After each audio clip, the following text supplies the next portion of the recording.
آپ نے اکثر یہ سنا ہوگا کہ مال اور پیسہ ہاتھوں کی میل ہے۔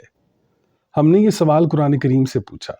آگے سے سورہ کہف آیت نمبر 46 میں جواب آیا کہ مال اور اولاد دنیا کی زینت ہے۔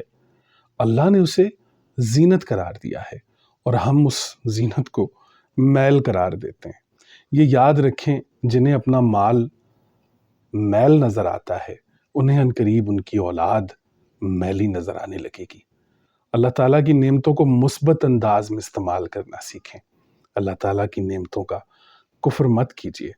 بے شک اللہ نے قرآن کریم میں یہ بھی کہا ہے کہ قیامت کے روز مال اور اولاد کام نہ آئیں گے، لیکن اس کا یہ مطلب ہرگز نہیں ہے کہ دنیا میں مال اور اولاد آپ کے کام نہیں آئیں گے۔